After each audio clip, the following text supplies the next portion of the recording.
Professor Dhanarajan, what major challenges face leaders in distance education institutions? The one constant challenge for presidents all over the world of agencies such as the Commonwealth of Learning, given their size and whatever, is resource mobilization. See, governments sometimes grandstand when they establish new institutions that are supposed to change the world. But having done that, they then go back and forget about it. The challenge of mobilizing resources to promote distance and open learning in 50 countries must preoccupy a great amount of the president's time. The other thing is, given the rapid way in which globalization has changed academic culture, one where internationalization was seen as something of a good factor, to where internationalization is being seen as a profit factor.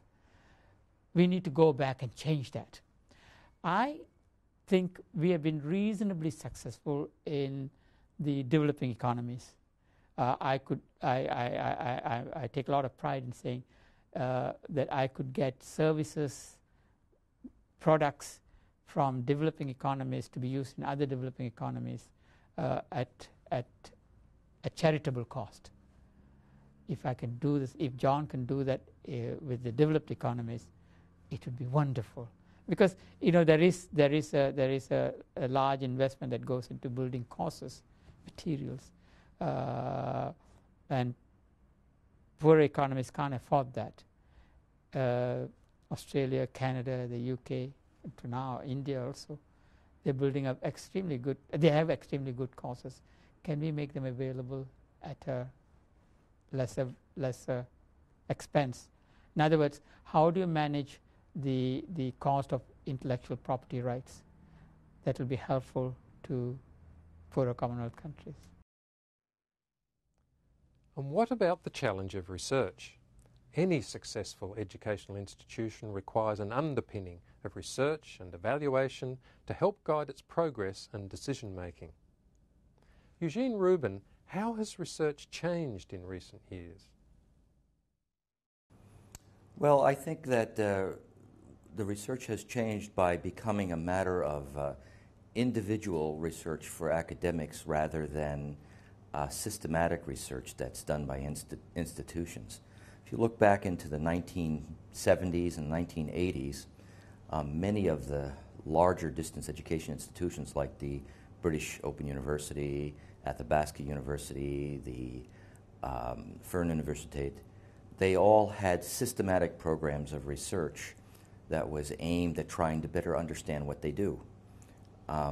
But with the economic decline in the late 80s and the 90s, maybe even before that, many of these research centers were closed or minimized. What's happened now is that many new faculty who have been introduced into distance education have become interested in it and are starting to do research. But the problem is that each faculty have their own little area of interest, and they no longer really see it as the necessity to systematically look at some of the important issues in the field.